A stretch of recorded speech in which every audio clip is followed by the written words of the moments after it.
welcome to the Book Over, a little book club where we talk about books, especially the ones that give us book hangovers. I'm Sarah, and with me is Megan. Hey. And today we have a special guest on our show who we just read her book and did an episode on at church. So please welcome KG Woice. Thank you so much for being here. Yeah, thank you. I'm so excited. Now, did you have, for some reason in my mind, I'm picturing, did you originally have a different cover and a different cover model? Okay, yeah. So I'm not imagining that. Yeah. So that it changed. Yep, it was black and white and like a red cover. I had an entire set of the books made as placeholder covers because I was just I was on the fence about purchasing like exclusive images because I know in the indie world, like photos get reused so much. Yeah. And, like my Black Falls High series, Pasha, who's the model for that, he's on so many with that same pose. And we're actually going to do an exclusive shoot with him to recover Black Falls High. But he's in Ukraine and, the war and all that stuff over there. So we're just kind of waiting for things to cool off. And, but I was really nervous about the exclusive thing. So I was like, let's just do some placeholder covers because then it feels more real to me and I can focus more on that. And then the photographer came in and I saw the my dog squeaking his toy. It's cute. Okay, my cat's made some guest appearances on the podcast before. She's a puppy and she's just horrible. But yeah, he made an appearance with Jordan, who is the model for church, and I was just like, that's it, like that's church, and that's just kind of how it happened. But I did run into a problem. So like all of the guys, I kind of have like longer names, like 4, 5, 6 letters or whatever. So you got church. So it's going to go church, ashes, stitches. And the last book is sin. And I'm like, that's 3 letters and it's going to look weird in my OCDs. Like we can't do that.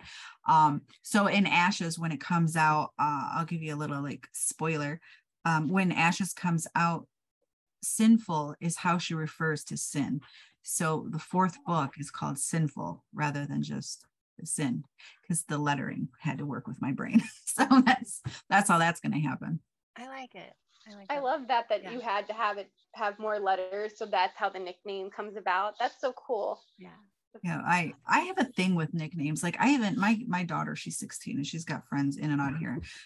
I nickname them. I'm like, oh, that's new guy, that's quiet kid. I love that. I'm a preschool teacher and I have a thing with nicknames too. I think every kid has like 5 different nicknames, and it's so funny when the other kids start to use the same nicknames that I use. And the parents are so confused. And I'm like, it's just a thing. It's just, you'll get used to it. With Stitches, his name was originally Wolf. Well, I mean, his name is Wolf. He is Malachi Wolf. And that was just how he was going to be referred. I'm like, but he's got a scar. Like, he's Stitches. Like, it just felt better to say that because I kept forgetting if I wrote his name with an E on the end, and I was really so tired of dealing with that. Because I'm like, yeah, you did. You read it with it. You read it with the E. But I love that. I love Stitches. So Stitches is like, I think number 1 for me, and then it goes Sinclair type of church. I think I love Ashes, but I feel like Ashes is the obvious choice. So I'm like, well, but Stitches, I love how everyone was trying to, like in the book, everyone had a different theory. Like one was like, oh, it's because whoever fights Stitches ends up with Stitches. Like I loved how there was like no one outside of the group. People were, making up why his nickname was Stitches. And I loved that. It's just like those little things that are just fun, like where you could read something so dark and like so much damage is happening to these characters. But then you add those just like little like fun things or banter, and it's just like, I love that kind of stuff. So, but yeah, I Stitches. Sorry, Megan knows. Yeah. Oh, I can't even rank them yet. I love them all. I mean, I love that when you have, especially RH and So Dark, that there is like one character like Ashes where you can kind of early on have one that you kind of like trust more. Like it's good to have when you're like stressed out about what's happening. You're like, okay, well at least there's Ashes to kind of soften the blow. Yes, I think there was a few times when I was reading, I thought that like, well, she has Ashes. Like, Well, that's good. You know, and he's even with the Is it? yeah. Oh, Like I he said, still the book has is darker.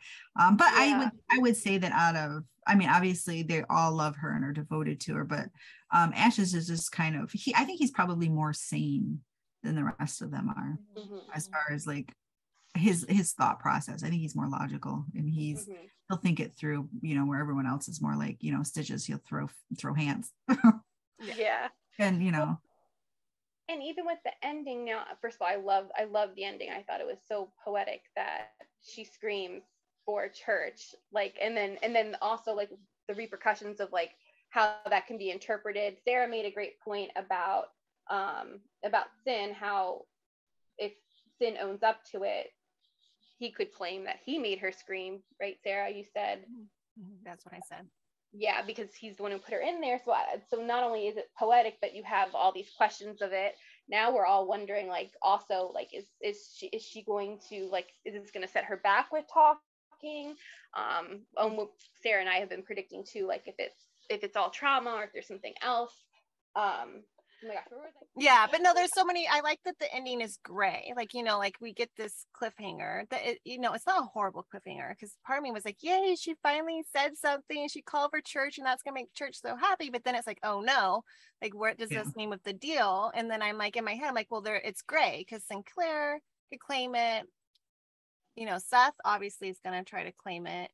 You know, so because I even went back because I highlighted when they made the deal and like read it, and I'm like, okay, where's the where's the loophole for them to keep for church and them to keep her? And I think the fact that Sin is so against it because he's scared he's gonna lose whatever. I think that makes it so readers like, what if he never says anything? You know, like then where are we? And I like that, so I was like, let's just do that. Yeah. Because maybe he'll never say anything, and maybe it'll be something completely different. But I think that everything that will happen in Ashes is just going to be like, what the, you know, I'm hoping the readers are just going to be like, what? Yeah, I'm excited for that. I am too. I love the tease that it's just going to get even darker and crazier. And can I ask, you know, with Serena, was it always your thought to have a character who was mute, or it was, and is it hard to write or easier to write kind of inside her head? I honestly, I thought it was going to be really hard, but surprisingly, she came really easily to me, like, because everything is so, you know, like internalized with her.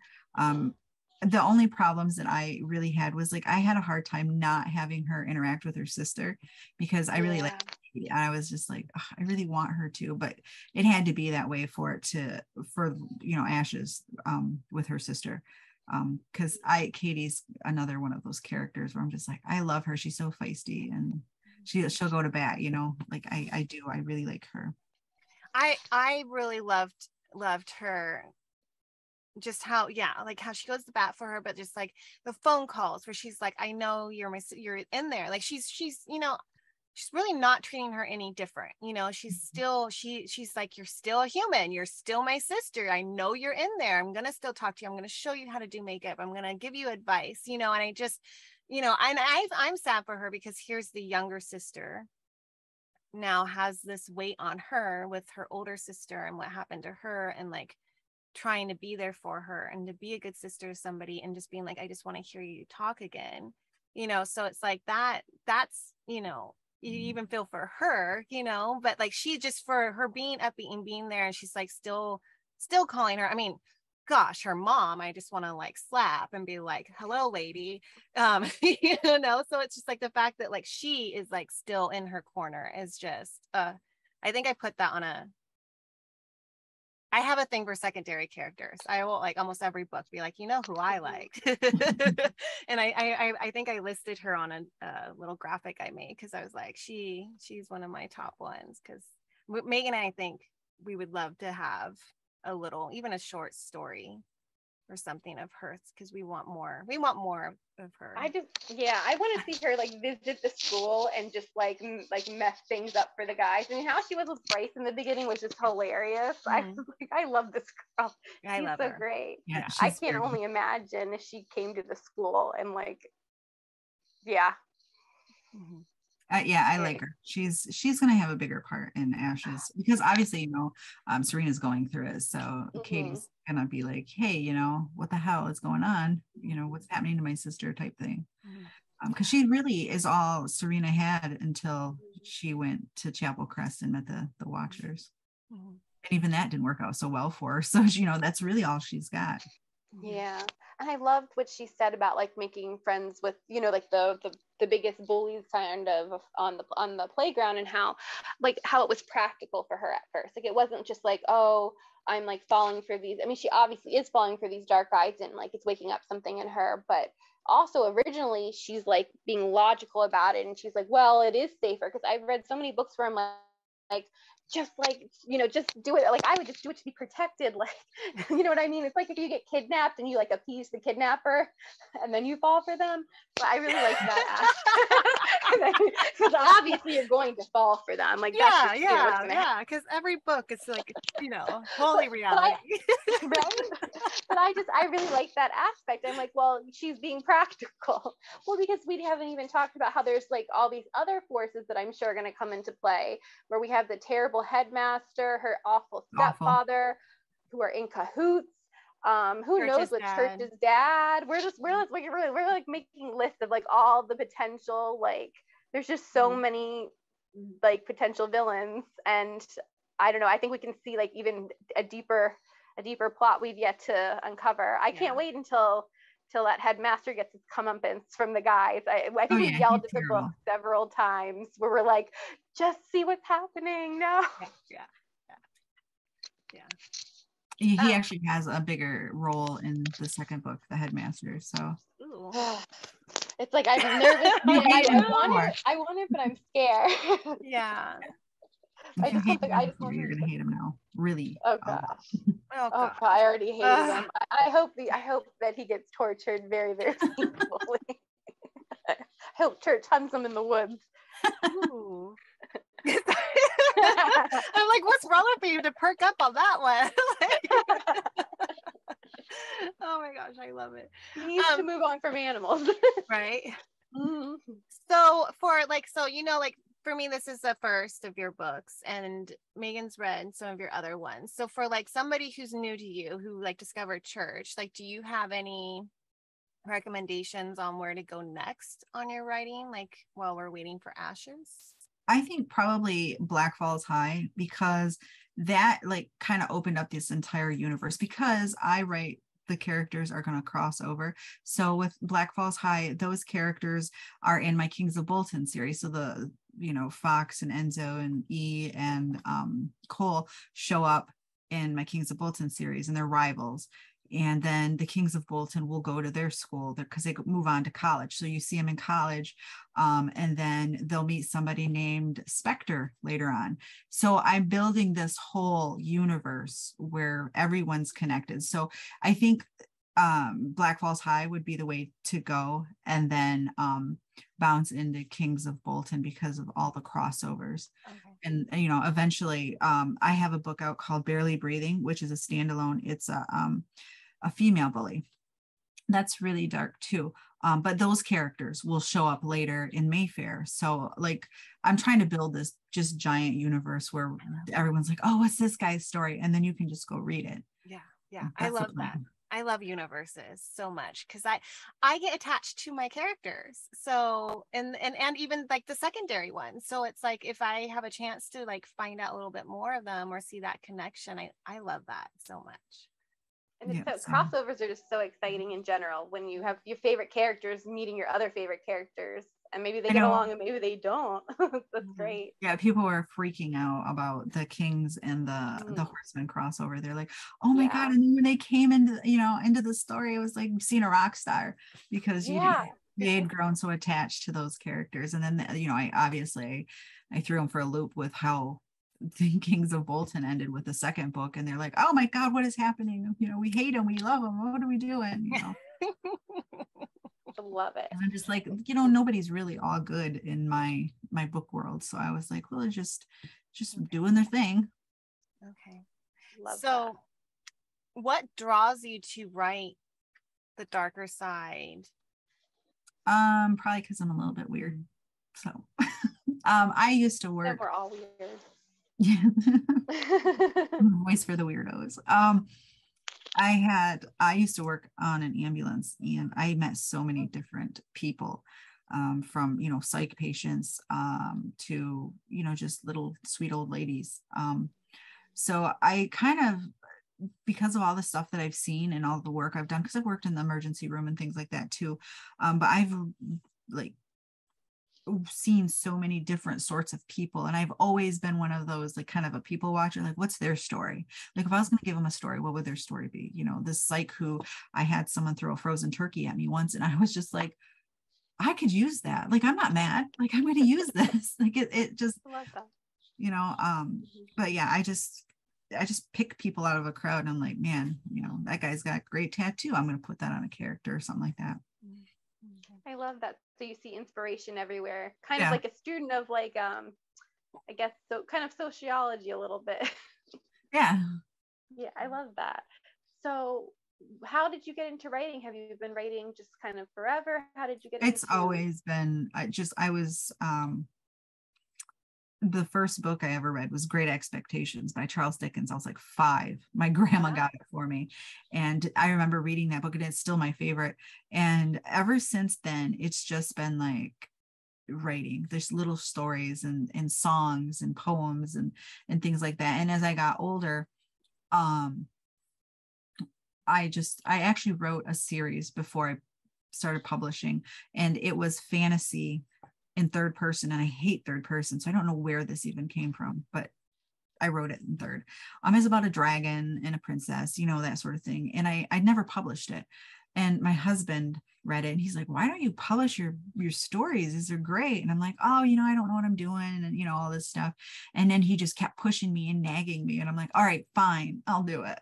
So that's how I started pushing all of these books out. And then obviously I started with like the fantasy paranormal stuff, and I think it was right. I think it was the first month that COVID was like big, like that. I think it was April 2020. That's when I released In Ruins, because I'd worked on it, 6-7 months before that, and I released that. And I didn't expect much, because I was just a baby author at the time. I didn't expect much, and it just kind of blew up, and I was like, oh shit. So I just started going with it, and I was like, oh, now all these other voices, I might have a spot for them now. So that's where it ended up. I love it. I'm so happy that you got into it, and your husband seems so supportive. That's so great. He is. He drives me nuts. He's like, did you write today? You need to write. I'm gonna take the kids out. And I'm like, oh my gosh. Oh, that's awesome. He deserves like an award for that. That's amazing. Yeah, I'm like, that's great. He joined our bookover group too, and we were like, oh, this is so exciting. We were like, oh my gosh. Yeah, he thought it was so cool. He does a lot. Like, he drives me to all my signings. He sets up my stuff for me. He does my Facebook ads and stuff like that. And now he's in my alpha reader group, and he, just harasses everybody, but he's in here bothering everyone, telling jokes or whatever. But yeah, he's been probably one of the biggest reasons why I publish, is because he just was like, I believe in you. You got to do this. But he has just pushed, and it's almost like borderline nagging, He's like, no, this is going to be so great. But I will sit at night and I'll read him something. I'll be like, oh, I wrote this. And he's like, what the heck? That's pretty good, But he's been really great about it. Actually, when I wrote Black Falls High, the character Ian, I based him on somebody that I had been with prior to my husband. And so when I read that stuff to him, I think that kind of like, because you hear about what people go through, but you don't really know. And so I took that character and I put even the words that he said, I was like, I just poured it into In Silence. And that was, I know a lot of, you've got those people who are kind of like anti-dark romance, and they're like, why would you read that? And you're, enabling all of this poor behavior. And I'm just like, for me, when I wrote that, it just felt so good to get it out and just be like, this is this person. So I went with it, and it worked. So, and I feel better. Right. Like, it's that like cathartic. And yes. I think a lot of people, unfortunately, a lot of women can relate with that. And I think that's kind of what can draw people, I think, to that. It's a safe spot to deal with it. And you know that typically your girl is going to win at the end, and this bad guy is gonna get it. And it's nice to see that revenge that can happen. And that's what I like to, and it makes me feel really good when we stab them in the books. Yes, in the book. Well, yeah, the pen is the sword in this case. Well, I love that too, and I do. And like I said about Black Belts, I felt like even though there was stuff that kind of triggered me, I was like, wow, like I really felt cathartic though to read it. So I think, like I said, it can be very relatable. So I'm glad that you put it all out there for everybody. And I think maybe that's what makes it so special. One of the reasons I should say that makes it so special is that it comes off so like raw and genuine, and it can be hard to read, but like it works so well. So I love that your husband's such a big supporter. That's amazing. I know, that's yes, he's something. Well, yeah, it's good that, he can tell that this is in your bones. It's meant to be what you do. So it's great that he's seen that and he pushed you and had you to do it. we went to Florida like 3 weeks ago for a book signing, and I'm like, where did he go? And he's outside talking to people. My wife's at table 68 or whatever, and she does this, and he's telling other authors, he's like, she can help you and she knows so much, and he's just out there, he's like a cheerleader. And I'm like, I know he's talking to somebody. I mean, he makes friends, and I'm more of the quiet guy in the corner, and he's just really, really like outgoing. You mentioned that you like paranormal and fantasy. So is there a series or a writer that is like your go-to to read those, or a favorite? Yeah, I am a huge fan of the Court of Thorns and Roses. Love it. Actually, today I love that author. I ordered the mini books of The Throne of Glass, so I have all these little mini books coming from Barnes and Noble today, so I'm really excited about that. And I like Jennifer Armentrout too. She's I think I read probably everything she's ever written. I do like her, but I typically tend to stick to more indie type thing, because they're just they don't follow the standard rules that trade wants. But I try to support the authors that the little ones, because I like the little ones, because they're so excited, and I'm just like, oh man, I remember being like that. Like, let me help you. Like, I can offer you some advice on marketing or whatever you're doing in their story. And I'm actually alpha reading for one of the. And I just like to do it. If I wasn't writing, I'd probably be out there trying to like help them push their stuff, because I want them all to succeed.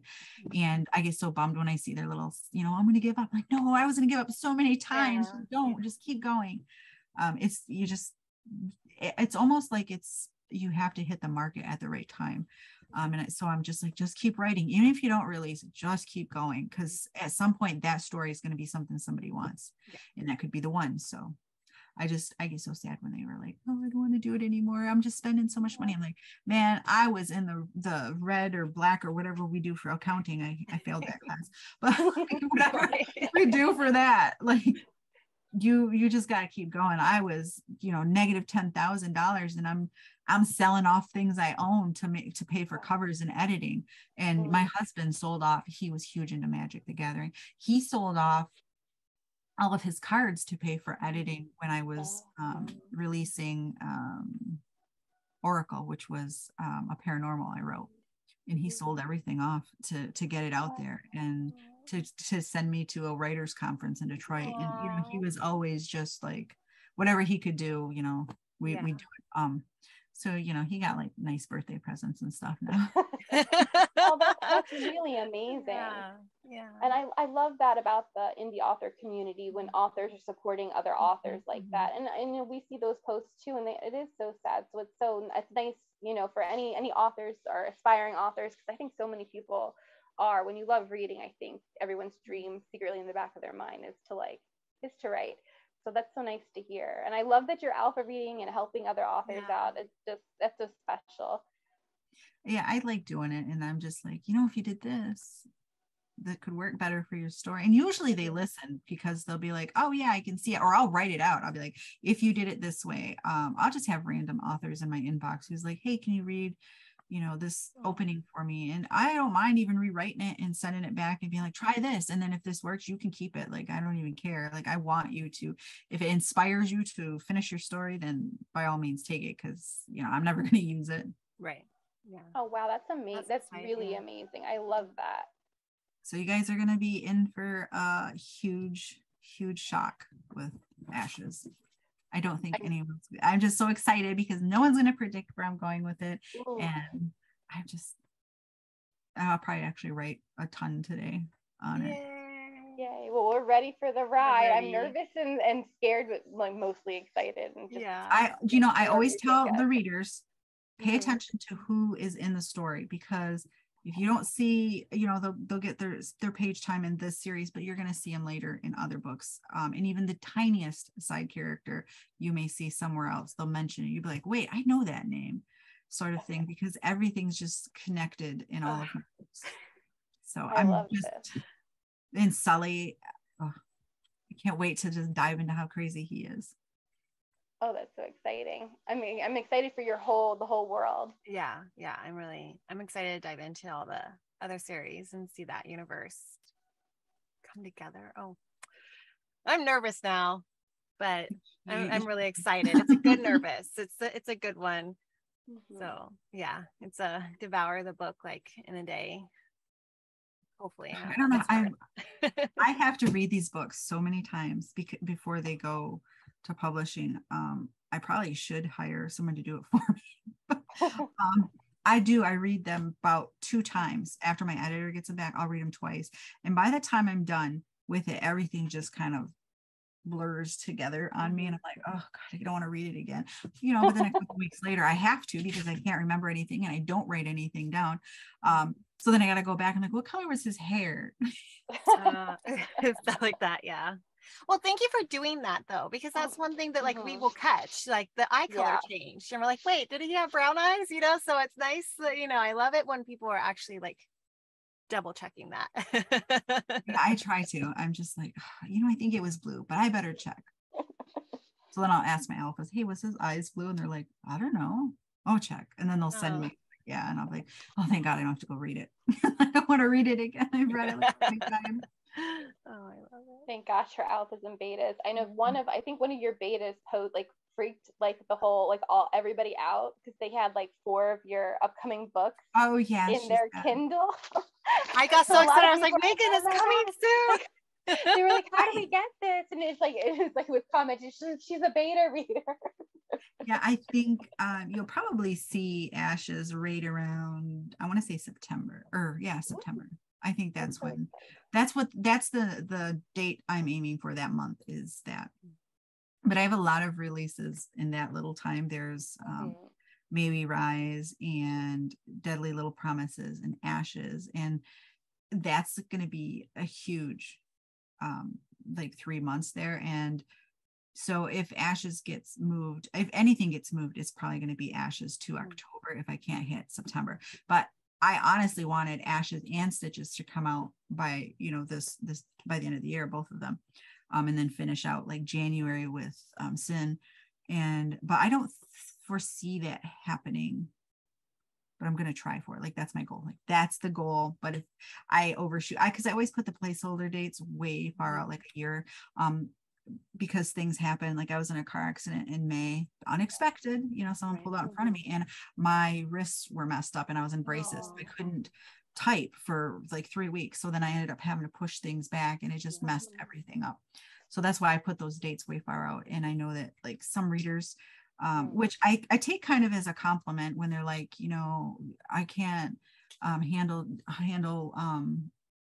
I wish I would have known it wasn't a standalone or it was the first book in the series, because now you've got to wait a year and then, you'll get negative reviews for things like that. And it's like, I put it in the foreword, it's at the end, it's in my group. I try to post it everywhere so everyone's not like, confused about the dates. Cause I have seen people who are like, oh, but her date on Amazon says, this date, and it's just a little cushioning for me because it's easier to move a book forward with Amazon than it is to push it back.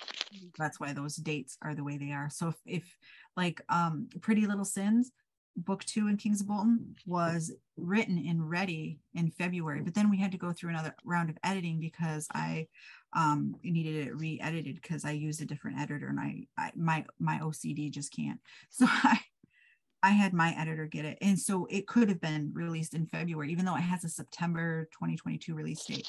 So we ended up being able to release it this month. So that was earlier than the release date, but it could have been way, way, way earlier had everything gone to plan. So hopefully you'll see all of those books out way sooner. Like that's the goal, because I have all of them planned out in my head, and they need to release by these dates because next year I'm starting new series. And so all of these old ones need to be done, by spring, so I can focus on the new stuff. Yeah. That's No, it exciting. makes sense. Well, I'm glad that I don't know why people don't look at the blurb, because a lot of times like it'll say like right in the blurb, like it'll be moved up. I'm glad that you do that. I rather like it have a cushion of a year away. When I see that it comes out like a year from the date it came out before, I just assume, okay, like that means it's probably going to be moved forward. So when I see reviews like that or like comments like that, I'm like, did no one read any of this? I always wonder, I'm like, I put it in there. Well, but I know like 3 times. No, you definitely have. Yeah. But I know with the Kindle, and I think I said it in the episode too. Oh, it starts at chapter 1. It starts at chapter 1, so you miss You that. have to go back. Yeah. That's why I've had that, because I like the notes. Like some authors don't do it, but I like where they explain like these are, this is what's going on or whatever. So I now make an effort to go back to the cover, and then I go through it all, because I even miss the dedication, and then I miss like funny dedications or whatever, and so I'm like, I want to see like the dedication, I want to see this.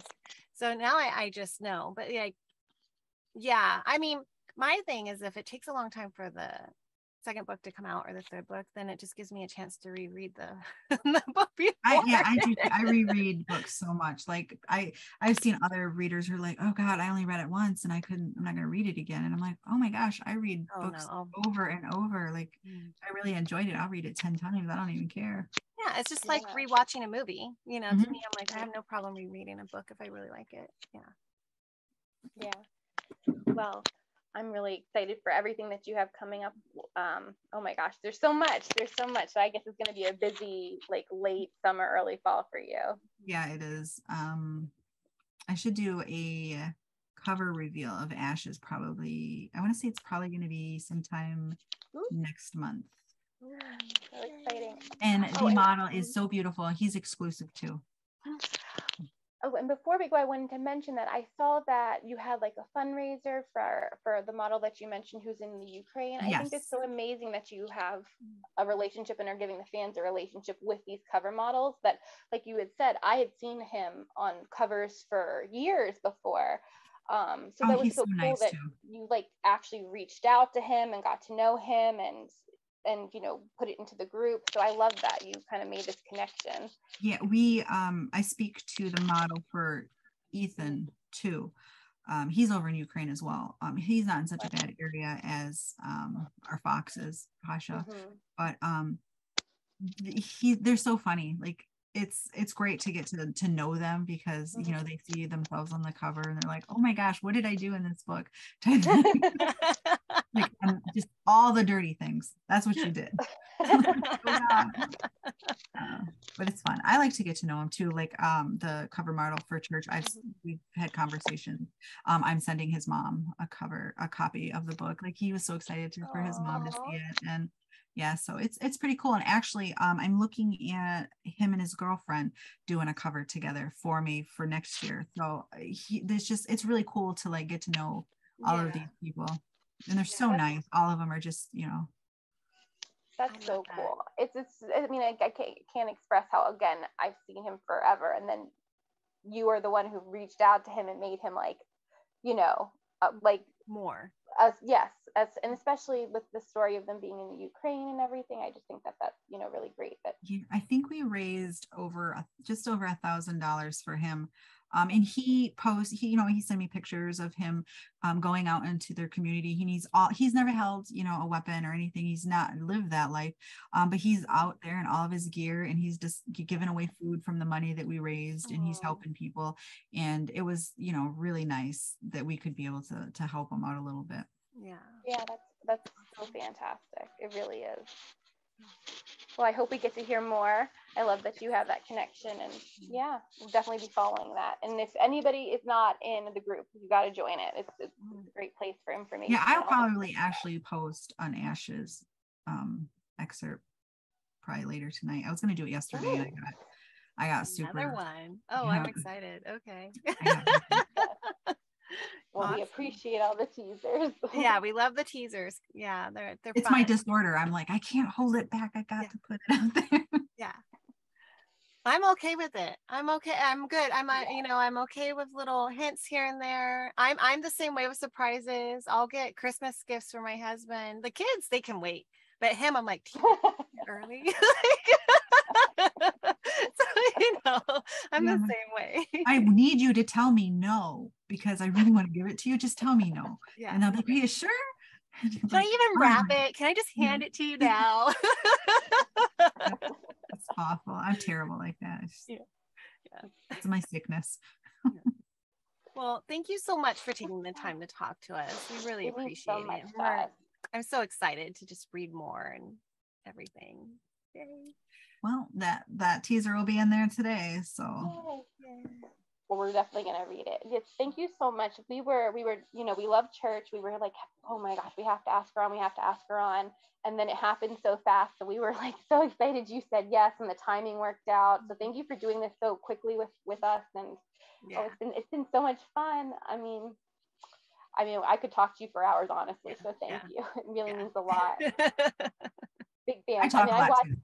Well, yeah, and I watched some of your TikToks and stuff, and it's fun getting to like hear from you and know you. So, you know, I love seeing the author behind the pages. So, thank you.